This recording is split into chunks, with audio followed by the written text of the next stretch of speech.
So good afternoon everyone, I am Lavanya Maddi and I will be presenting on behalf of Operation Eyesight Universal Institute for Eye Cancer, LV Prasad Eye Institute. These are the abbreviations used in the presentation. A 20-year-old lady from Visakhapatnam presented with the complaints of redness in right eye since 2 months. She was treated elsewhere as right eye scleritis with topical steroid eye drops for a month without resolution of her symptoms. On examination, her visual acuity in both eyes was 20/20. In the left eye was within normal limits. In the right eye, there was an elevated nodular pale pink lesion extending from 12 to 5:30 clock hours with prominent episcleral vessels. So with the provisional diagnosis of nodular anterior non-necrotizing scleritis, the connective tissue disease profile was advised and she was asked to continue on the topical steroids which she was using. So the CTD profile was within normal limits and patient was asked to use oral steroids in tapering doses.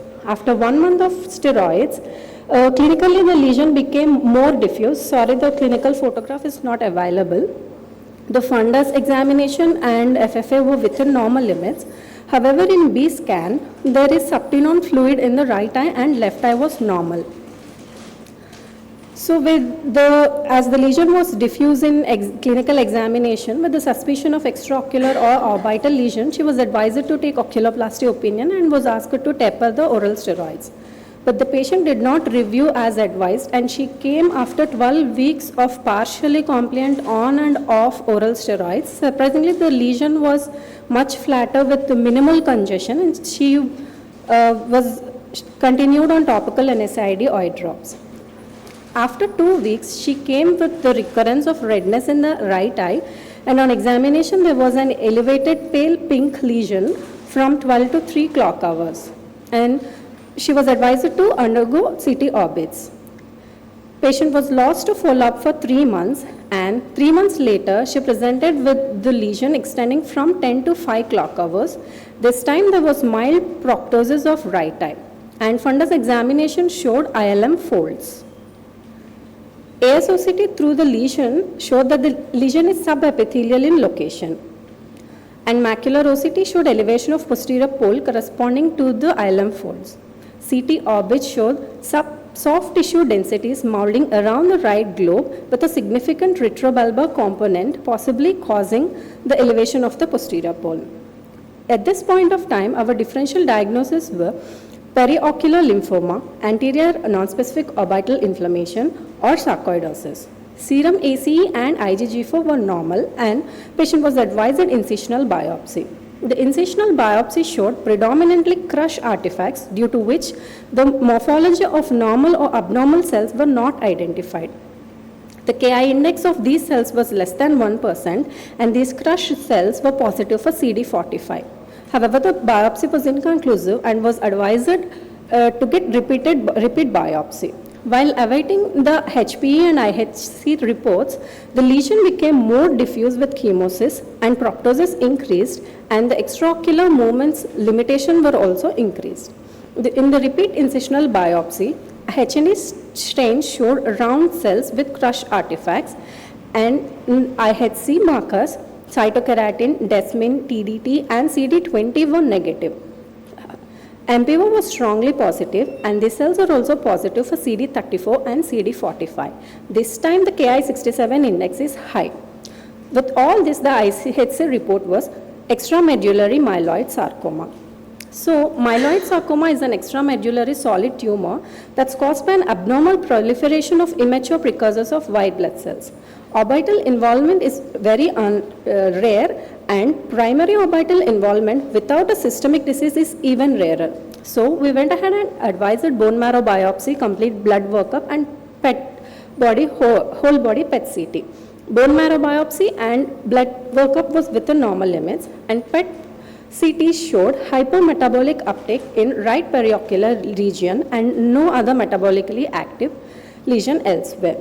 So our final diagnosis is extramedullary isolated myeloid sarcoma for which the intravenous chemotherapy was advised by the oncologist and after completion of chemotherapy there was resolution of lesion with no proptosis and improvement of extraocular muscles and the CT imaging after chemotherapy showed only residual periocular thickening and the PET CT does not show any metabolically active lesions. So there are cases where the reported anterior and posterior scleritis in an AML case, and they hypothesized that it's due to reactive anti-leukemic inflammatory response. And in an article by Lee et al., he described about 9 cases of isolated myeloid sarcoma in which only 1 case showed orbit as a primary location.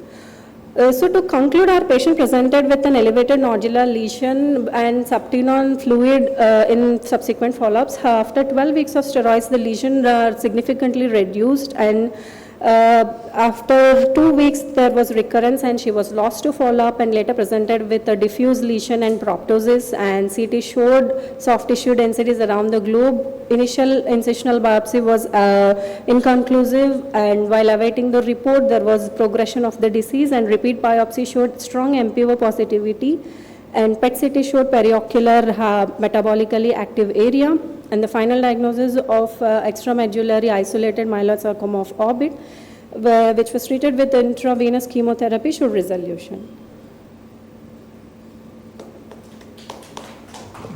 Final outcome? We are following up the case. Usually myeloid sarcoma of the orbit without systemic leukemia is very rare. So we are following up her in a 3-monthly basis. We are doing her peripheral blood smear every 3 months, and then 6-monthly bone marrow biopsy. Till now she did not develop any systemic disease, and ocular examination wise she is normal both clinically and radiologically. I have a question. So when she was diagnosed as scleritis, did she have pain? Yes, initially she had pain. Actually, in the first presentation only, it was like scleritis. In next, it was a painful nodule. Initially. Okay. In all the remaining presentations, it was not painful, and the lesion also did not look like scleritis. Right, yeah, because scleritis will have typical pain, and so sometimes we see this lymphoproliferative lesion which actually presents clinically as, but then pain is the catch thing. If there is no pain, it's not scleritis.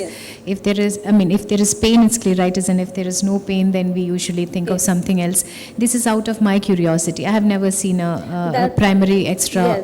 That's why we actually reviewed the literature and found out that there are cases which presented as scleritis in AML, which were hypothesized to be due to anti-leukemic inflammatory response. All right, yeah. Unfortunately, we don't have the clinical photo of the second presentation. Okay. It was seen in the retina department till then. When the lesion was not painful and it's more diffuse and not looking like scleritis, then that's when it got, out of my curiosity, your radiation and medical oncologist, having a very localized disease, would radiation be an option in this case? Was it discussed rather than going for a systemic chemotherapy?